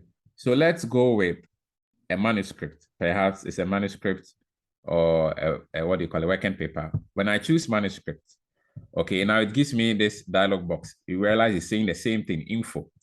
And now I could add these things myself. So I could add this. This is the title. This is our workshop on Zotero. So this is the title. And then here I have the author name. So I can add the author name Atitianti. And then the author's first name, I could add Philip. And then you could add the abstract. You could add the paper type, the place. So let's say we are in China. So let's add China to place. And then let's put here working paper. And then we are 2024, we are in February, right? And today is 23rd. Great, number of pages. So you can basically go through all this. And once you finish this thing, you will be able to cite it like a normal journal paper or report or whatever it is. Zotero will be able to allow you to cite it exactly how you want to cite it. So let's take note of this title. We'll cite it when you're trying the citation using the Zotero. So you go with this, and then you realize that it has created this for you. You realize that the icon for this is different. It is telling that this is a working paper or a manuscript. When you see this white icon, it's telling that this is a journal. So that's how Zotero distinguishes between the different items you can add in. If I should add another file, perhaps if I should add a report, you realize that Zotero will give it a different icon, and then I could still add the same information. This is our second workshop paper. Once I enter all this information, okay, once I enter, I realize it gives another icon. So maybe that's one cool feature of Zotero. Once you look at the icons, you can tell the kind of paper you are dealing with. So that's one way you can add documents or literature to your Zotero reference manager. Now, what is another way? So another way, let's try the Google Scholar approach, since some of the questions have so much been related to Google Scholar. So if you try the Google Scholar approach or maybe online approach, I would try any of them. I hope this time around my network doesn't fail me. So you can click once. Now you have to ensure that as you are trying to get information online, you have to ensure that your Zotero is open. When you see this is the Zotero extension that I have here, and the icon here tells you what Zotero is seeing. Now this is saying that Zotero is seeing a folder that can be downloaded. Zotero is seeing a folder because on this same web page, I have a lot of citation information that Zotero can capture. That's why it's showing us a folder. But if you are dealing with, if you go to a website where there's only one paper, Zotero will change the icon and show you a different icon. So if I should click on site, okay, and I should click on maybe RefMan. Once my Zotero is open, Zotero will automatically pick it up. Great. So you see here, my Zotero connector is saying that I am seeing this paper. This paper is titled Framing Ace in China. I can save it. Where do you want to save it? Do you want to save it in workshop folder or whatever folder? And remember, these are all folders that I have created in my Zotero. Okay, you see, these are all the folders. So the Zotero will just highlight the one you have selected. Because my folder is a selected one, Zotero is telling me that I can save this paper into your workshop folder. So if that's okay, you can just click on done, and then Zotero is telling me that this is a journal. That's why it's showing this white paper or white letter icon. And then I just click on done, and then Zotero will save the metadata. So now let's go to our Zotero workshop folder. So nowadays, you realize that I saved it. Framing is in China, a comparative analysis of US and Chinese news. And then these are the info. Okay, telling me that this paper was published in Asian Journal of Communication. All right, that is one way you can go about saving a paper. Now, let's look at another way we can use Zotero to populate our reference manager. Now, perhaps you went to the journal website directly. Okay, let's use the same Google. So let's visit this journal website. If you could have gotten. So let's visit this journal website and then see how we can now get this paper directly into our Zotero reference manager. So it's saying this is an open access app. Now, every icon here tells you what Zotero is seeing. So when you see this icon, Zotero is telling that I'm seeing a website, but definitely you know a website is not what you would want to download. So you don't want to make sure that the paper is viewed. So depending on the website you are on, sometimes you can download the paper, sometimes you can view a paper online. So if you're able to view the paper online, you could basically just view it. Let's try to open other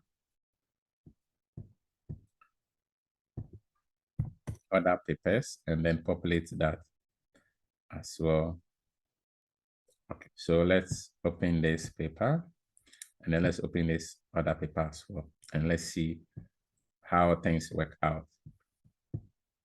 All right, so here is a Science Direct website. And then we have this paper. So you realize that as it loads and as Zotero would be altering the information it is seeing. So this is an open access paper. So this is an open access paper. You realize that Zotero has now updated information. It's telling that I am seeing a journal paper and I can save the metadata of this paper that I'm seeing. Just click here. Once you click here, it's saying I am saving to workshop. I can save the metadata, I can save the snapshot, and I can also save the PDF. That's what Zotero is telling you. And then once you click, you can just click on OK, or it will still go ahead and save, even if you don't click on OK. It will still be able to save the documentation for you. And then depending on the strength of your signal, when you come here, you realize that it will save your Chinese aid and local corruption. It has already saved it for me. Okay, and sometimes the PDF takes time to save. Okay, sometimes the PDF takes time to download and save. And then that is another way you can use Zotero to save. So you just realize that eventually it has saved the PDF. So once you see this sign, it means Zotero has the metadata and it also has the PDF. When you see this arrow sign here, when you click on it, it will tell you all the items that Zotero have. It has the snapshots of the website and it has the submitted version. You can just double click on the PDF and Zotero will still open because Zotero has an inbuilt PDF viewer. And then it will also allow you to do the same thing that you could do in Mendeley. You could highlight, you could add notes, whatever it is. You can still do all of them here. And then remember, these are the metadata. You could still make any change you want. Perhaps if there is some information that Zotero couldn't capture, you could still add it yourself. You could still use the tags, add a tag yourself, just like we did in the Mendeley. So here you realize or keywords, you know, the keywords that you add when you are publishing your paper, here it automatically populates as tag, and you can use that to search or create a subsample selection of the works in your Zotero account. So I think I've at least taken you through about 3 ways you can use to add information in your Zotero account. Now, what if I download the RIS? You realize that here, when I downloaded the RIS, because Zotero is my default reference manager, immediately I click site, automatically Zotero will pick it up. So if I click site here, Zotero will automatically pick it up again and tell me, oh, I can download this for you into your workshop folder or whatever. If you don't want the workshop folder, you can just click here and then choose whatever folder you want, or you can click on this drop down arrow and choose whatever folder you want. So just seeing this sign here should tell me that this one is a report. And then I can click on down and Zotero will put the report in there in my list. Okay, so these are the main ways. So it means whether you have the document on your computer or whatever it is, you can still get it into Zotero. Okay, and then here is what allows you to add your custom files or whatever it is in any way that you can. Okay, I just want to focus on the basics because there are things that people could still do with Zotero. Now, what if you have the bibliography information, the RIS file? How can I bring it in Zotero? If you have the RIS file, you could still come to File, and then you can choose Import. Okay, you can choose Import, and then you just go with what? A file, BibTeX, RIS, Zotero. Now, I realize that you're already seeing Mendeley Reference Manager, online imports. So it's telling you that there is some level of syncing you can do, but this is a bit advanced. That's why I don't want to focus on that in this session. So when you click on a file, and then you can go next and then look for where your RIS file is. Remember, I had a sample RIS file on our desktop. So we'll try with that one. Let's go to our desktop. And then our RIS file was named Scholar. Okay, this is our RIS file. Once I click on Open, it will tell me, do I want to place, do I want to link, whatever. You can just choose copy, or you can link it to the original files in the application and then go to next. And then finish, you realize that automatically Zotero populates the paper and then it gives me all this information over here. Great. Are we together? I hope we have not left people behind. Please, we are with you. We are with you, sir. Great, great. We are following. Great, great. All right. So these are some of the primary ways you can use to add the needed information in your Zotero account. Now, let's quickly create a PDF file. Let's call this training. Okay, let's use this as a demonstration. So I'll save this on my desktop.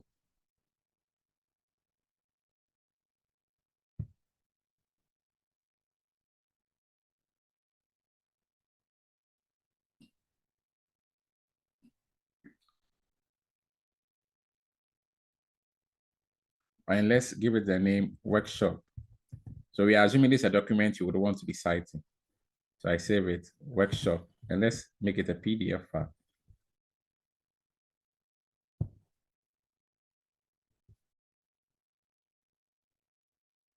So after we make it a PDF file, you realize it doesn't have any metadata. Okay, so Zotero can't do much with it. Okay, this is our Zotero. Let's try to bring it into our workshop folder. So I can just drag. Normally I like to drag and drop. So I'll drag and drop. So you realize it's still showing as PDF. Zotero has to populate any information. It doesn't have any icon. It just have the normal PDF icon, which you see over here.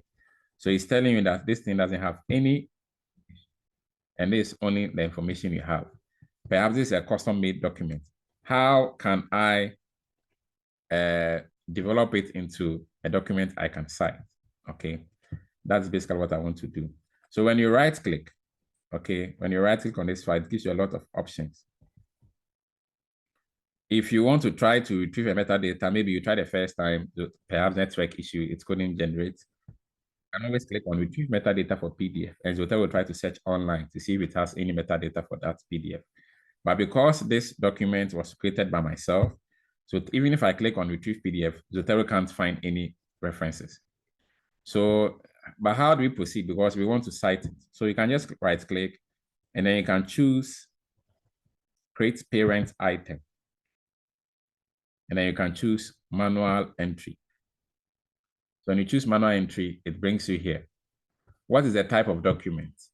I could say whatever it is. Maybe it's a book chapter or a book section. If it's a book chapter, I just choose book chapter.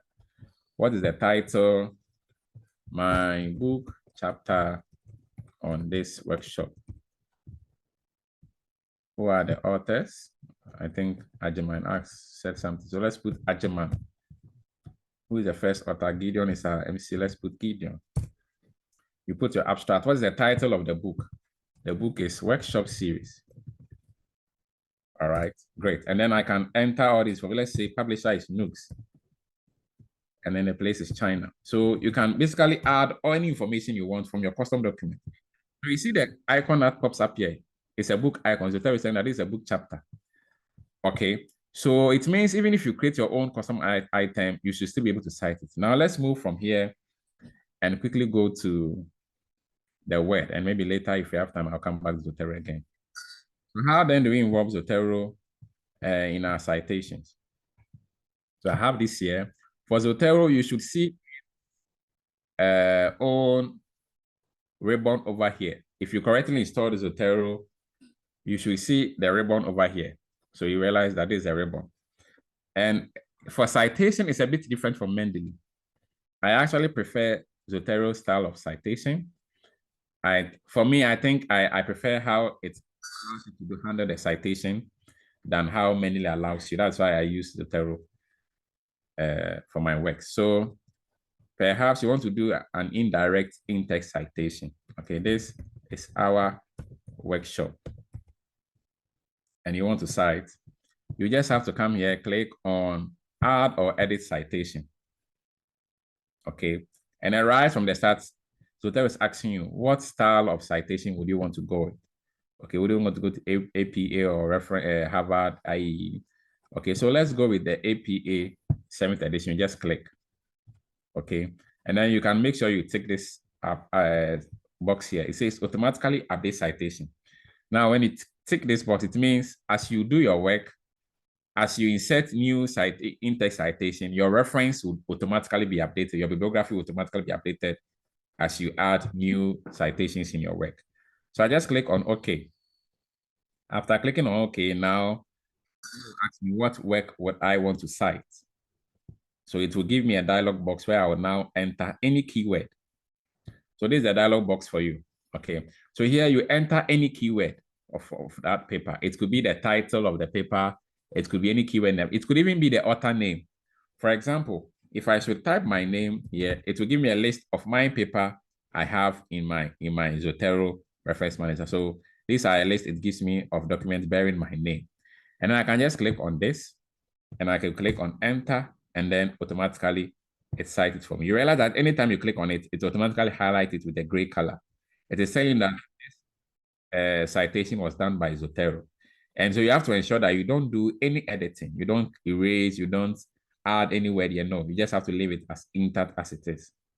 Okay, so this is my in-text indirect citation. Now, how about if I want to do a direct citation? Maybe Atitianti says or Atitianti finds, how can I go about it? So you could also do the same thing.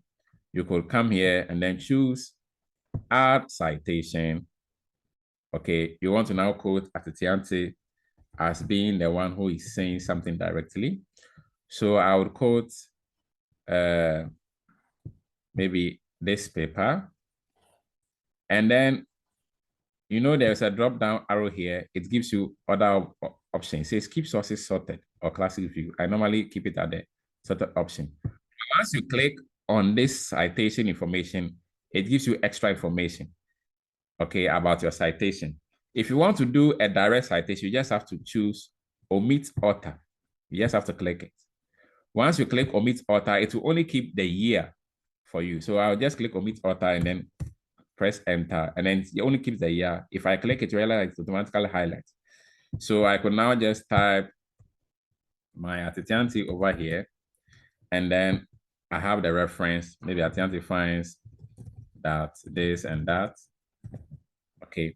And then, but in this way, it means you are not tampering with the referencing that Zotero is doing. Immediately you tamper with the referencing, you would always get errors when you are trying to populate your bibliography at the end. So this is the best way you go about in trying to do direct and then indirect citation when you are working with Zotero. Now, sometimes you want to make a very direct quote where you need page number or whatever it is. How do you go about it? Just say that maybe this line is for me, and I want to insert a citation over here. I click on add or edit citation. And then I choose any keyword, as long as you type, something should pop up, any keyword, title or author. I click on it, and then I click on the citation itself. It says, what page number do you want? If I click on a drop down, it gives me a whole list. Is there a page number that you want to make reference? Is there an appendix? Is there a book? So depending on the kind of document you are citing, okay, this is an article. So I'm saying I'll go with page, and then I'll say I want to quote from page 9. So if I add page 9 here and I click on enter, automatically it will add the page number here. So you don't, under any condition, have to tamper with what Zotero. You know, sometimes people would automatically try to put numbers here. When you do that, no, automatically you start getting errors when you try to populate your work reference in the end. So if you want to cite a page number, you just can use this command to cite. Now, sometimes you realize that maybe you want to add, maybe C, for example, you know, those kind of write-ups, C, for example, or C, how do we go about it? So you could still add, you can come here, click on add or edit citation. Okay, let's still go with the Isaac Sync paper. I choose maybe this one, and then I click here. It gives me the option for prefix. Prefix means, is there any word you want to bring before the author, their name, and then the information? And then the suffix is there any word you want to proceed? Okay, the citing information. So here I'll type, for example, C. And then here I can add, this is the paper. Okay, and then when you are done, you just click enter, and then you're everything here for you. See this. So if you want to add maybe extra emphasis in the paper or in the citing information on the citing that you add, please you don't have to tamper with Zotero's automatic generation. Other than that, you have problems. You just have to use these commands, and then Zotero work for you. Okay, I believe you're all following. So now these are most likely the main kind of citation you'll be doing: in text, direct, indirect. And then perhaps now you are at the end of the paper, you want to now add your bibliography or your reference list. How do you go about it? So for Zotero, you just have to come here, add or edit bibliography. Okay, so once I click add or edit bibliography, Zotero automatically lists all the works I've cited here. Enough. Okay, vertical order is citing this paper, this paper, this paper, this paper. And then it automates all the works you have done. Very simple, very easy to use tool. Okay, what if perhaps this APA, the journal or my school has their own preferred citation style? How then do I change it? You just have to come to document preferences over here. And then you can always change. So we were doing AP. You can go to Chicago Author Date System, the 17th edition. So let's select that one. And then you can choose OK. And then Zotero automatically refresh and update everything to Chicago style. Realize automatically Chicago style. So you click, automatically highlight it. It is telling that Zotero is the one handling everything. So you don't have to make any changes, whatever it is. Now, what if perhaps you are supposed to use a citation style which is not so common, so you don't find it here in the list? Though Zotero already has a lot of lists. You can come to manage styles. Okay, when you come to manage styles, to open another dialog box, and then you can choose get additional styles. If all the things you want, or if the citation style you want is not populated here, you can click get additional styles. And then you're able to search using any keyword, and you can download the style you want, and then Zotero would be able to capture it for you. Depending on, so I think the brother was asking about GLB or whatever it is.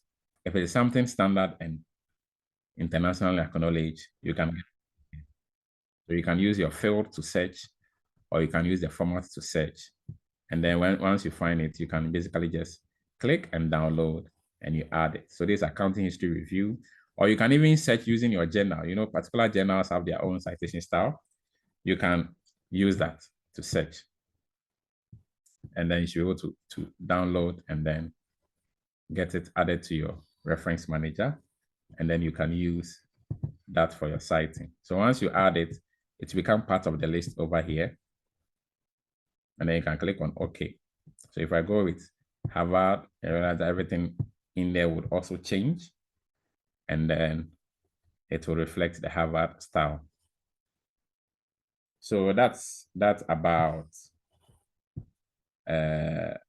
using Zotero to handle the citation. And so I believe we have been able to. Now, if you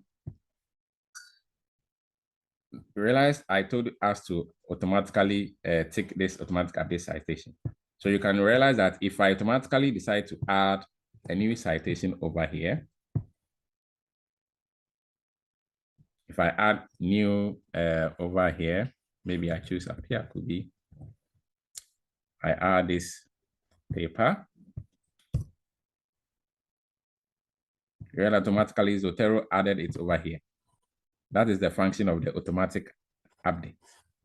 But if you untick the automatic update, I think it's a balance. If you are working on a document that has maybe hundreds or whatever list of reference that you're working with, sometimes automatically updating the citation, depending on the specs of your computer, it may take some few seconds, and perhaps it may give you some lag. In our cases, you can untick the automatic citation. But if you are dealing with a standard journal or standard thesis, taking the automatically update is good. If you untick the automatic update, and then after you add new references, you can click refresh over here. Once you click refresh, it will automatically now add the new citation that you did to your reference list. But if you tick the automatic option, you don't have to click refresh. It will automatically do everything for you. So these are the basic, and then almost 90% of the things you use Zotero for, starting from the interface we have over here to citing using the Word document and everything.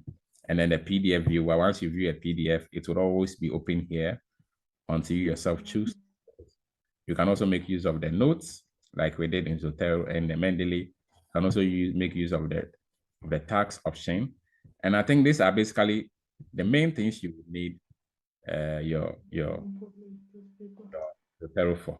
Now, perhaps you have a file here. You can also export the RIS. So you can export library. If you choose export library, it allows you to export the files in any format you want, whether be LaTeX, RIS, whatever it is, you can export. And then you can import it in another reference manager. So you see RIS here, you see LaTeX over here, you see BibTeX here. You can export it in any way. So if I should choose RIS over here, and I choose export, if you add files, it will also add all the needed files, everything. If I choose OK, it will export it to any place I want it to export it to. Now the kind of work you are working. Now, sometimes maybe you want to export a whole list of reference. Those are the advanced levels, and definitely we cannot capture it over here. Or sometimes if you see a particular paper and maybe you want to gather all the reference in that paper into your Zotero, there's another way, but you will need some kind of online plugins to be able to capture all the reference in a particular paper and then bring them to your Mendeley or Zotero. But those are the quite advanced methods of using Zotero or Mendeley. And so I not capture here because that's not the focus of this session. But what I've presented here is what perhaps 95 or 96% of us here will need Zotero for. So we just have 5 minutes, so I think it will be decent to allow people who have any questions to ask. Big Brother Gideon, any question? Okay. Thank you so much, Dr. Philip, once again. So we have some questions in the chat box that I would read, and then please, if you have any question, just like we did for the previous presentation, just go to the reaction icon and lift up your hand. I will call you. Please, taking the first question. Can you throw more light on metadata? One brother, Alan, is asking that you've been mentioning it, and the clarity for metadata is not really forthcoming for him. Okay. Basically, the referencing information that you use. So if I publish a paper, okay, you know the paper will have my DOI. It will have the author name and the year it was published. Those are what we refer to as metadata. I hope that is clear. Okay. Yeah, I want to. Yes, sir. Thank you very much. And then from Maria, Maria is asking, please, in Mendeley, can one make changes in the metadata just as Zotero? Yes, you should be able to make changes in metadata. But I think you are most likely going to make changes in the metadata only when you automatically add the Zotero. Mendeley couldn't add some needed information, and you want to add it yourself. But you should be able to, when you go to the info tab, when you go to the info tab, you're able to make changes. Let me quickly.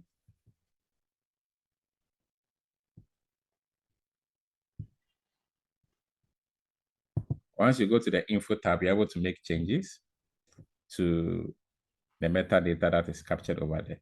So for Zotero, so if I click on any paper, it's still loading my items. So once I see this white or any icon, it's telling me it has a metadata. So once I click on it, this is the metadata, what's referred to as info. So you can make changes here. Here I can choose and decide to make it maybe a film, email, document, whatever it is. So you could do the same in Mendeley as well. Another info. Okay. So you're still loading. You can go to the next question if it's open. Yeah, so then I'll take two more questions because of our time. This question, I believe it is directed towards the executives or the organizers of this seminar. Please, can you share the Zoom recording to us so that it can serve as a guide? So I think that one would go to the organizers. And then there's a question that says, can you go over? And then, please, how can we add 2 to 3 in-text citations together? Oh, great. Yeah, I think that's a great question. I didn't need to do that. Okay. So for Zotero, it's still the same. So this is the document we're working on. So I already have this as my in-text citation, but only one single author. What if I want to add maybe a few more authors? You just make sure you have clicked on it so that it's highlighted, and then come to the add or edit citation. Okay, it will acknowledge that you've already cited once. So you are seeing the one here. And then you can just keep searching using any other keyword. So let's add another keyword. It could be a keyword in the title. The title is whatever it is. I could add this. I could add, maybe let's type Chinese. Again, it will give me any document that has Chinese word. I could add this. And then maybe aid. It will also give me any paper that has aid as part of the word.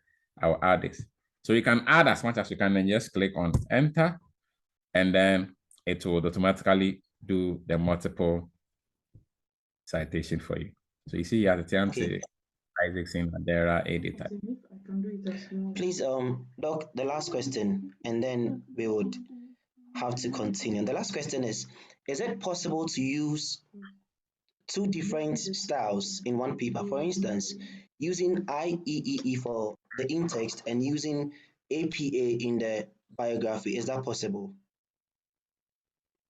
I don't know if that, but if you don't want Zotero to be automatically updating stuff, that's why you have the on link. So after I populate my reference list here and I choose on link, it means I am breaking this away from any link it has with the document. And it gives me room to do changes in the text in the document or in the citation in the document, but will not be reflected over here. So it means if you want to do something of that sort, you may have to break any link. You have to choose on link citations. You have to remove all the field code so that when you make in the in-text, it will not necessarily automatically reflect over here. Or you can put off the automatic citation off and then break the link.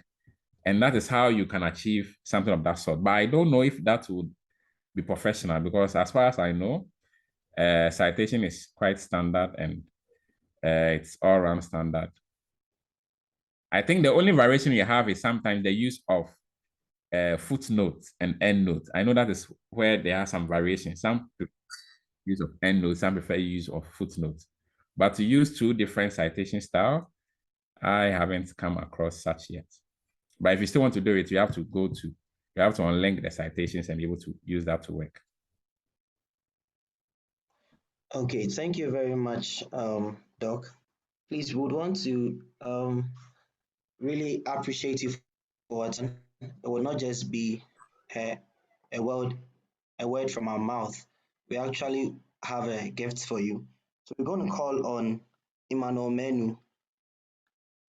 And then, Doc, please, before that, can you leave your email or a contact in the chat box so that if there are other questions that could not be addressed, you can receive them and then probably help later. So please, we would call on Emmanuel Menu. Please, can you take over, sir? Okay, so good evening, everyone. I believe everyone has had a very successful session today with Dr. Philip, and we are so honored to have him here. So would like to present a citation of honor to Dr. Philip Akrofi. The National Union of Ghana Students China acknowledges your immense contribution to the grand success of our research masterclass on the topic, answering a research paper from introduction to conclusion, which was held on the 23rd of February, 2024. Your interactive and practical session on the topic, incorporating proper citation and referencing in academic writing, hands-on with Zotiro and Mendeley, was done with utmost clarity to the satisfaction of the audience. We are truly grateful for the acceptance of our invitation and doing justice to the topic. So we are so grateful to have an opportunity to improve our skills in this area. We want to say God bless you, sir, and thank you very much for your time. Thank you so much. It's me as well. Okay. Thank you so much, our brother Emmanuel. Okay, so we want to take the closing remarks, and to do that for us, we have Women's Commissioner for NUGS-CHINA, Mame Efia Akomia Boti. Please give us a... Okay, good evening. I'll be standing in for her. The welcome for Shian. So I'll be standing in for her. She couldn't make it. Okay. So it's been a pleasure being with us, with all of you today, and thank you. And then thank you for your patience, and we wish that you all have a good evening. And it's also been an honor to be among such accomplished individuals and to be able to see things from their perspective and then also have them share before us all. I want to say a very, very thank you to you, Dr. Philip Atitianti, and then the whole audience that came today and even the organizers today. But most importantly, we also want to say thank you to God, because without him, it would have been impossible to have such a session. Have a good evening and stay blessed. Okay, thank you so much. So that was Love Nyama, the welcome for Shian. So we would want to end with a prayer just as we started. So let's have a word of prayer. So we're so grateful to you, our Father in heaven, for such wisdom that you have blessed Dr. Philip with. And even as he has shared this knowledge and wisdom with us, we pray that may it be very instrumental and effective in our research work, that we would also be standout researchers. In Jesus' mighty name have we prayed with thanksgiving. Amen. Amen. Amen.